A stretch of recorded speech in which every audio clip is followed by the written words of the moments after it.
Today we're talking about video editing and storytelling techniques to take your video from average to great. If you want to make great videos, you need to understand and implement video editing and storytelling techniques. But here's the thing, I'm not just going to give you a big list of video editing techniques, because it's not just me, it's we. I've teamed up with Greg from Barnyard Fingerboards to host an edit contest, and we're going to show you real-life examples from the edits submitted, what they did right, and the specific techniques they use to create engaging and well-crafted edits that you too can apply to your own edits to go from average to great.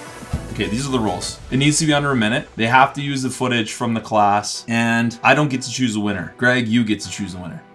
So I'm gonna cover all the edits from my own perspective of video editing techniques, storytelling techniques.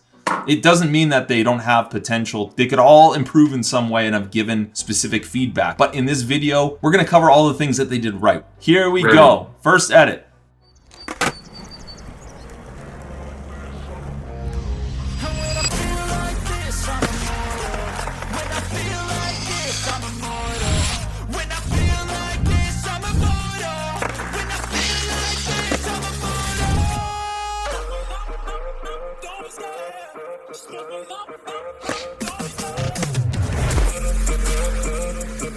Rip it, flick it, own it.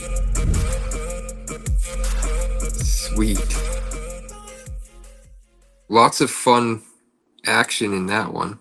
Pretty smooth transitions. Seemed like a pretty solid edit for sure.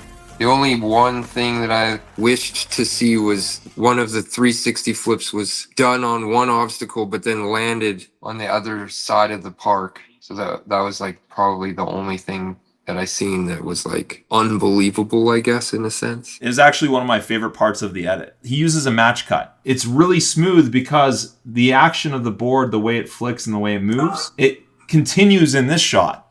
You're connecting two different shots through composition or action, and it's a way to draw attention to that kind of cut, but in a way that's meaningful and purposeful, and it brings more impact to it. Can create a smooth edit as well. You don't really notice the cut so much because you're following the action of the board from one shot to the next. You can argue too that maybe it's more like cutting on action, because when you're cutting on action, you're cutting on the action of an object within the composition. If you're not focusing on the cut as much because you're focused on the movement within the frame. It seemed really smooth. There was a lot of smooth transitions. And I think what you're noticing is that, like, the invisible cut. He uses the smoke to cover the cut. And also he does it here with that board transition. Yeah. I guess you could almost argue that that's a match cut because he's matching the composition of the board. That part's fantastic. One thing that he did really well, the rhythm and pacing, the length of moments or cuts or actions within the edit itself. It's got a very specific kind of overall rhythm to it. There's moments where it's fast paced and then it's slow. You kind of get into it, and then it's fast again, and then it's slow. It kind of feels like a roller coaster ride. Like if you want to make your edit more exciting and more engaging, more interesting, focus on the overall rhythm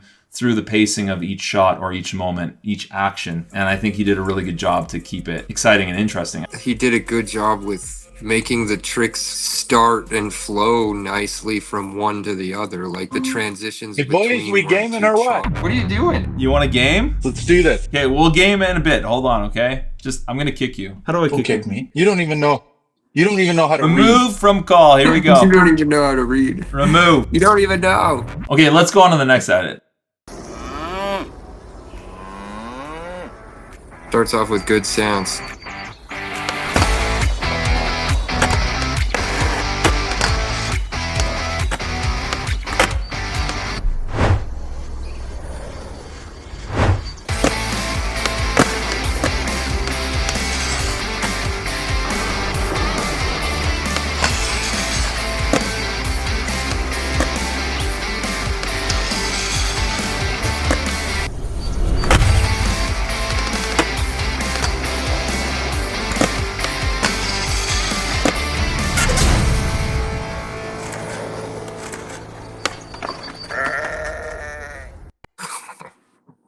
That was so awesome.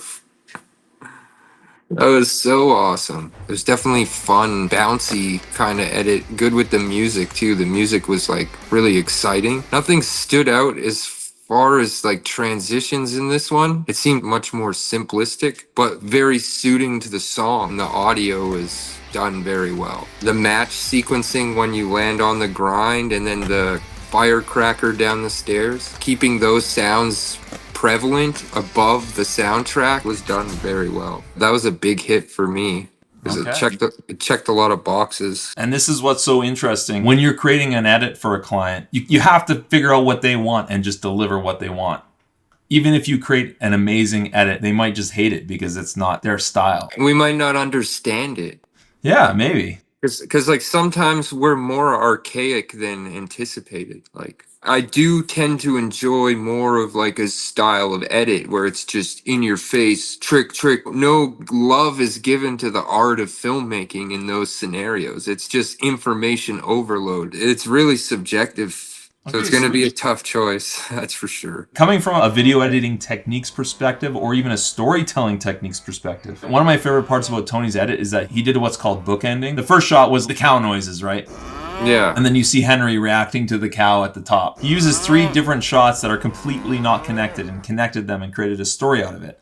But he also used those cow noises to start the edit. And then at the end of the edit, he introduces that humor with the board flipping over. You don't expect the noise at the end, but it matches the board like flipping and falling over. And it made me really laugh, like out loud. I was like, that was really funny. He bookends it. Farm animal noises at the beginning and at the end, creating this cohesive story. So I thought that was really cool that he did that. Another interesting, I guess, story editing technique is using contrast. So he created like this tension at the beginning where you don't hear any music. Cow, moo, what is going on? What even is this?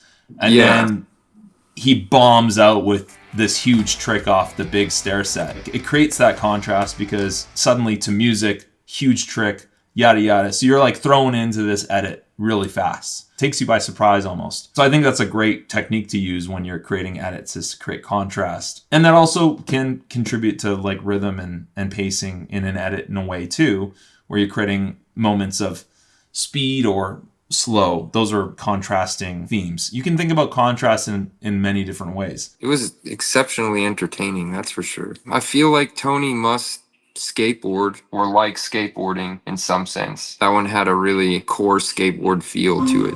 Let's get some gaming going. Okay. Well, we'll play later. Okay, we'll play later. Like, why later? Why not right now? You're out.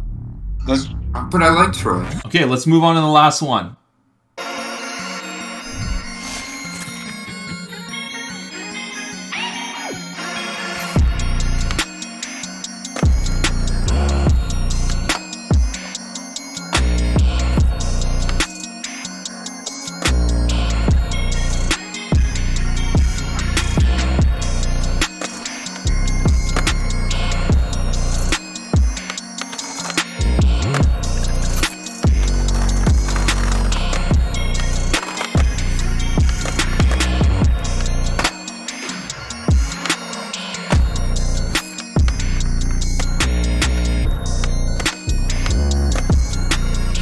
Use that clip.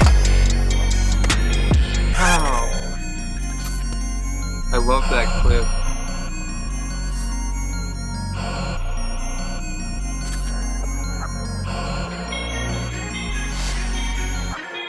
What is up with that? Wow. Where'd he get all those things to spin around and stuff? Where did that come from? He designed it himself. So he went above and beyond and designed his own text and graphic. That's incredible. I don't know what else to say other than like, that's just wicked amazing.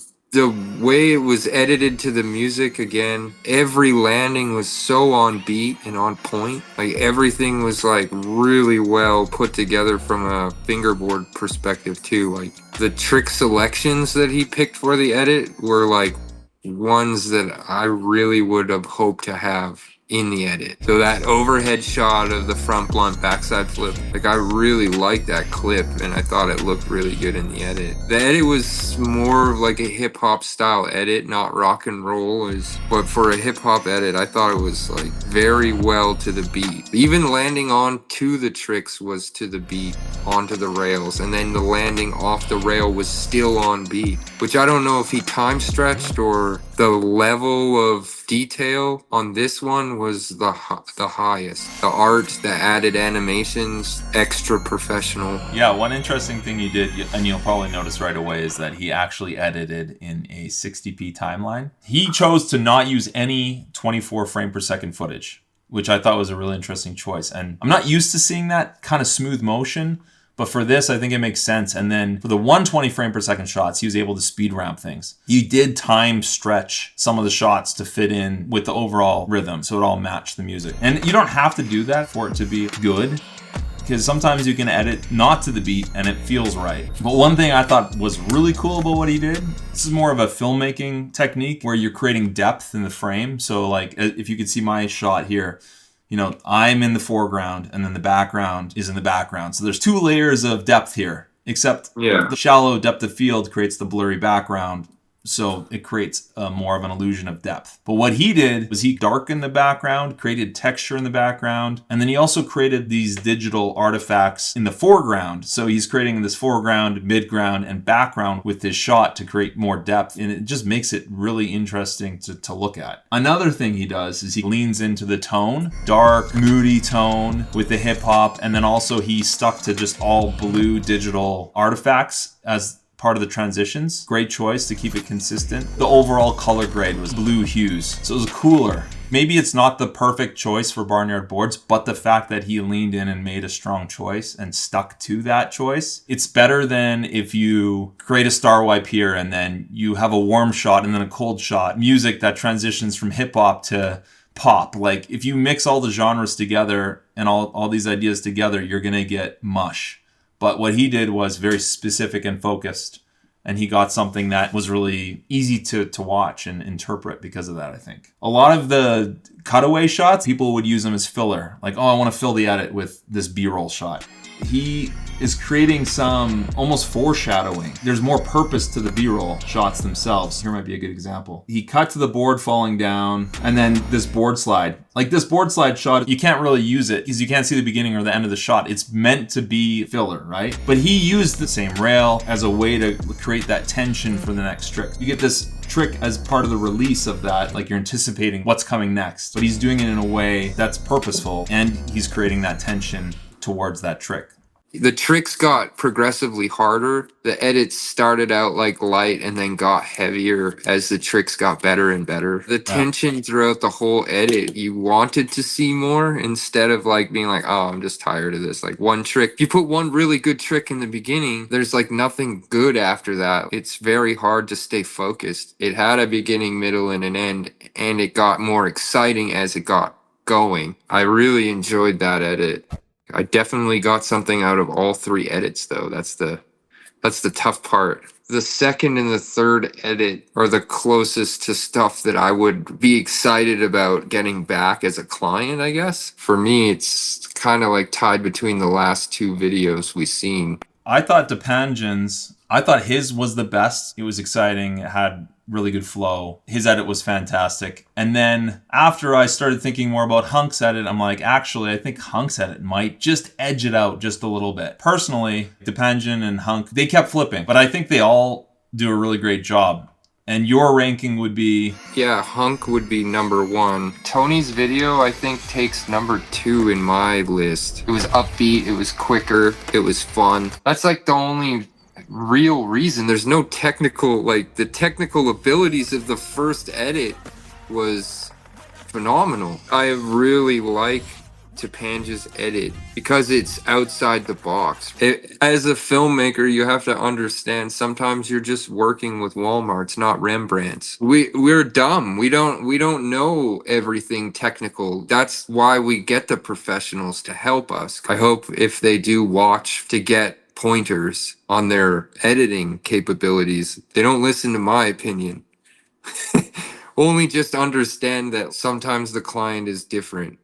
It's a good learning experience to just learn how to adapt, maybe work on customer service, maybe your strongest point. If you're a strong artistic person, I feel like it would be very beneficial to learn the skill of being able to be rejected or portray your angle of attack in several different ways to portray your reasons or your justifications for your choices. Just being persuasive and negotiating, working on those two skills will help you tremendously too, because the customer's not always right. There's like some technical aspects of it have to be followed, right?